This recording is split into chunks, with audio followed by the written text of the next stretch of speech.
Hi guys, it's Steve here, and in this video I'm going to be talking about the Apple TV, the Generation 4 version, late 2015, that was launched yesterday in San Francisco on the West Coast by Eddie Q at Apple, and I'm going to kind of compare it to the Amazon Fire TV box thing, which you can also buy, which is similar in spec to the Apple TV Gen 4. So yesterday it was interesting that the box itself is quite fat compared to its predecessor. It's about a centimetre and a bit, 12 millimeters, I think, taller.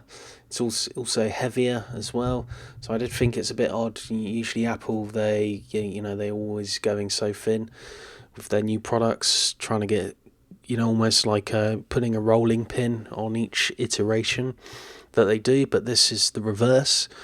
So maybe they've just like, oh, you know what, we can't be bothered doing it with the Apple TV. We're just, who cares if it looks fat, obese, like a Rick Waller streaming thing under your box. They call it a hobby project, so maybe they don't take it as seriously as the others, but recently they've been doing deals with HBO, NBC Sports, etc., so maybe they are taking it more seriously.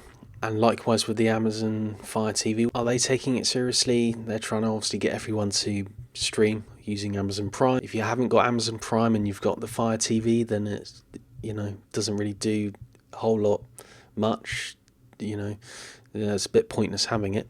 So anyway, in 2013 I bought the the Apple TV Generation 3. I used it for AirPlay with BT Sport and I think a few others as well, but BT Sport doesn't work on an iPad 2 with iOS 6. Yes, I still use iOS 6.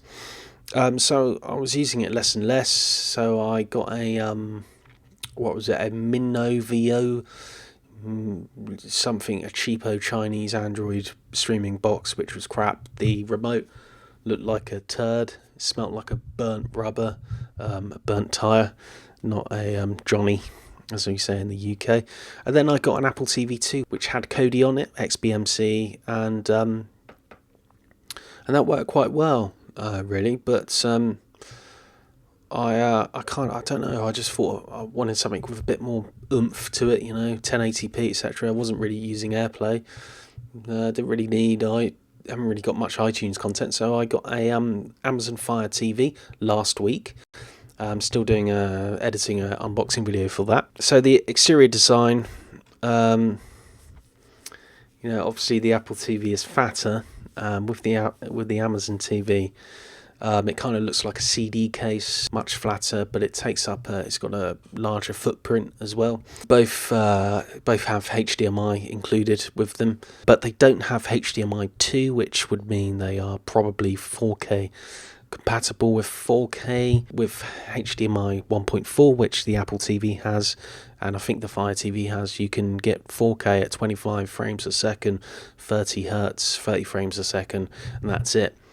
With HDMI 2.0, you can get 4K at 60 frames a second. You can get it 24 frames a second, I think. With the Apple TV as well, it has a USB-C port on it. The Fire TV has a USB standard port on it, both of which you can't use except for the Amazon Fire TV, which allows you to save games and apps to it, because it only comes, the Amazon Fire TV 2015, it comes with 8 gigabytes of storage. Yes, 8 gigabytes of storage. You can actually use 5 gigabytes of that. And, well, when I first got mine, it had 1.8 gigabytes free, which is just, what's the point of that? I mean, it's not $19.99.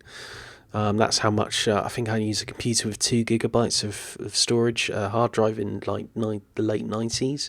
Amazon are pretty dumb for doing that, I think. And for example, I tried to use a game on Amazon Fire TV Asphalt, which is 1 gigabyte. But apparently with the Fire TV, if you install a app, it needs twice the storage space so that it can download it and create a temporary file folder where it installs it and stuff. I don't know. If you want people to buy your apps and stuff, why don't you put more storage space on there? With the Apple TV, the latest Apple TV 4 Quattro, it has 32 gigabytes and 64 gigabyte models.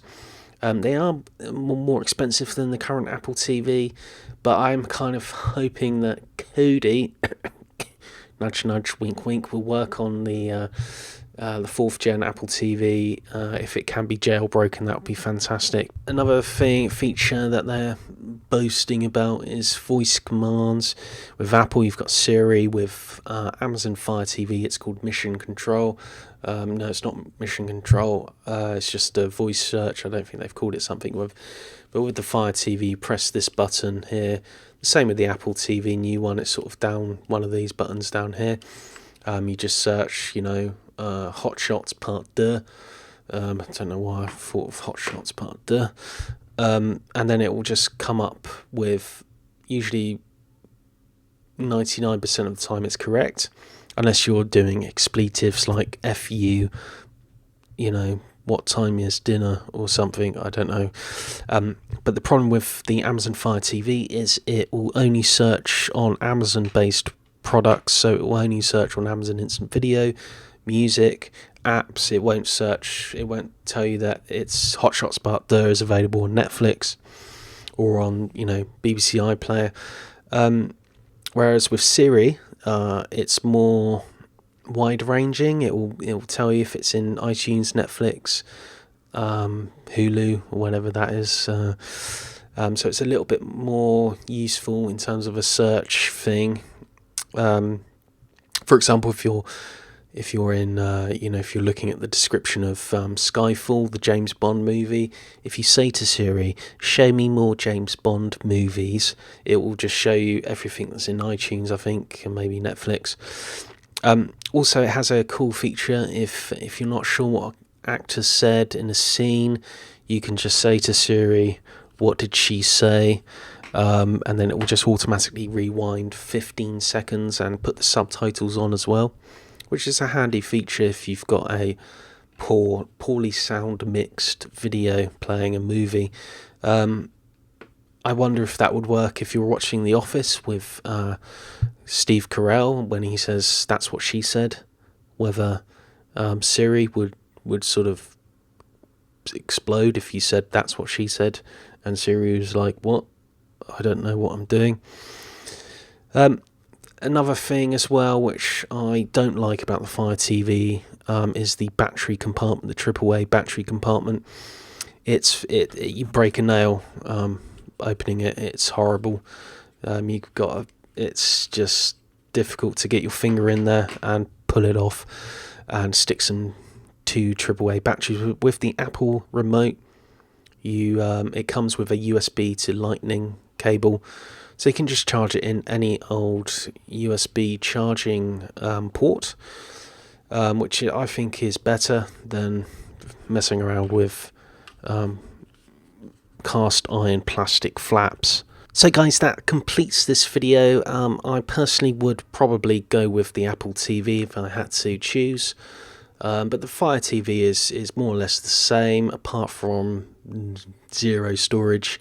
You have to add your own storage to it, and it's like if you're not subscribed to Amazon Prime, I wouldn't even bother unless you use it for Kodi. Then it's probably the best Kodi experience I've had. I've used it on a cheap Chinese box, Android box, Apple TV 2, and on a Mac, and it is definitely the best version I've used. So I would probably go for the Apple TV, purely because it comes with storage. You can AirPlay, and it's got an Apple logo on it, which looks better than the Amazon logo.